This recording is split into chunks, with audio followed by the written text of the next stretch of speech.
Welcome to the show. I normally steer away from this topic of manifesting because so many people are skeptical, but I have to go here and clear this up. This topic is so misunderstood that most people are not benefiting from it the way they could be.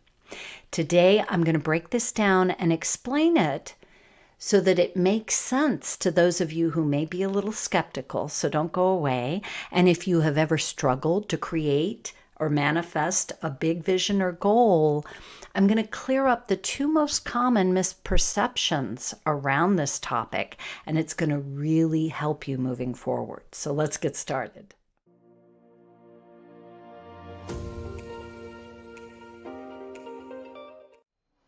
Welcome to the Inspired Wave. This is the podcast and community for conscious female leaders and founders who are ready to enjoy more peace and prosperity in their business while creating more inspired impact in the lives they're here to serve, who are ready to fully step into their leadership and live their life's purpose with confidence and passion.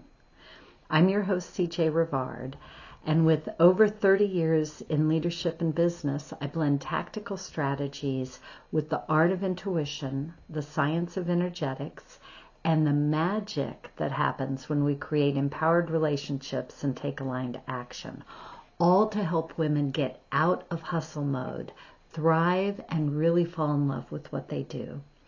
If you're enjoying this podcast, please consider sharing it and leaving us a 5-star review. It really will make a huge difference in helping others find the podcast and allows us to inspire and impact more lives. So to start with, what do I mean when I say manifesting? Basically, manifesting is creating your reality, your circumstances.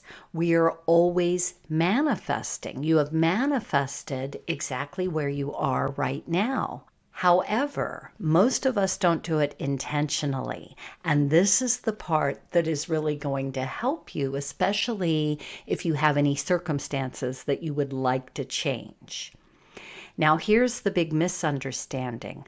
I went online to find common definitions of manifesting, and I pulled one from Psychology Today, which is really indicative of the common misunderstanding and beliefs around this topic. What they said was, as a definition, manifesting is the idea that through the power of belief, we can effectively think a goal into reality.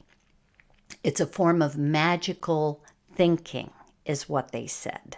Now, to be clear, they went on and talked about it, not that they believed in it or advocated for it, but this was the common definition that they pulled for their article. And so it's no wonder, if this is how everyone sees it, why it's become so popular. So people have interpreted it to mean that you can think your way to success. You can, without taking action or getting off the couch, you can create that vision or goal. And that sounds great, but that is a very convoluted understanding of the original concept.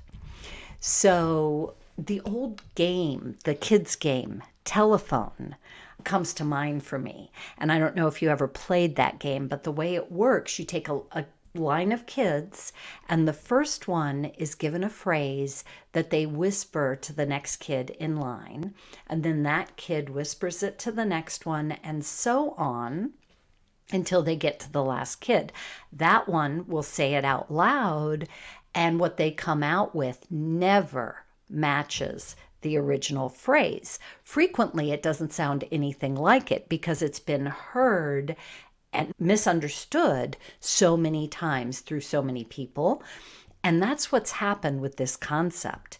Not intentionally, but people, learn it and misinterpret things, and that gets passed on and so on. So let's back this up and get into the basics of manifesting. So manifesting starts with the universal law of vibration, which you've probably heard me talk about before.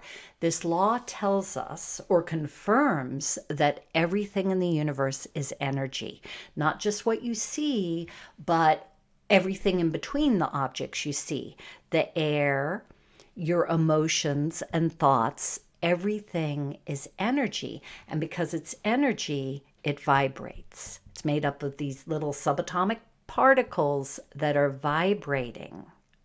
So everything is energy, and because it's vibrating, it has a frequency. So everything has its own frequency.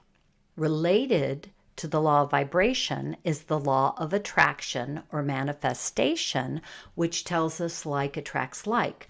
What they're talking about is frequency. So like frequencies attract each other. And to be clear, a higher frequency also attracts because it's magnetic and can attract lower frequencies.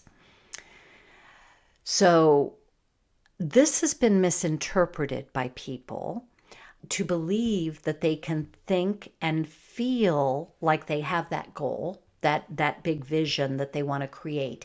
When they feel into it, that will bring them into a frequency that's congruent with that goal, and so they can attract it. So this idea is flawed in a couple of ways. First of all, thinking, visioning, feeling into your goal or how you'll feel when you've achieved it is not going to raise your frequency. What are you doing the rest of the day?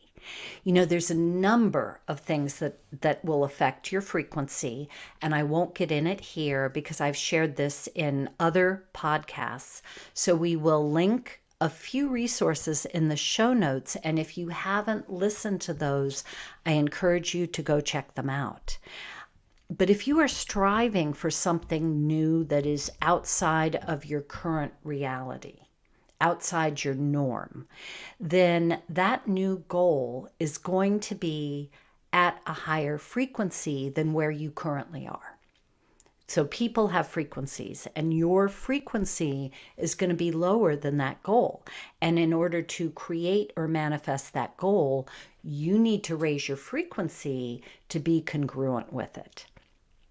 So I also talked about goal frequency and alignment to our goals in a recent episode, and we'll link that in the show notes as well. You can go check that out. So the other typical manifesting teachings and practices are attempting to help you upgrade your beliefs. And this is not wrong at all. Your identity and your beliefs have to match that of the person who is able to create that goal or vision. So this is spot on. The problem is, the other big misunderstanding is that when it comes to manifesting, while you're sitting there thinking into your new identity or beliefs, your current actions and results are going to continue to reinforce your old identity and beliefs, the ones that you're trying to transform. So do you see the catch-22 here? This is why manifesting, intentional manifesting, doesn't work for most people. But this isn't an insurmountable problem. You just have to understand how it works. You can think about this up-leveling that needs to happen as an upward spiral. You don't just climb a ladder in one area and address one area at a time. You have to address all of the areas at once, and they all inch up a little bit at a time together. They have to rise together. So as you're up-leveling your identity and beliefs, which I do teach my clients in my programs, you have to start at the same time taking aligned action that's going to move you closer to your goal.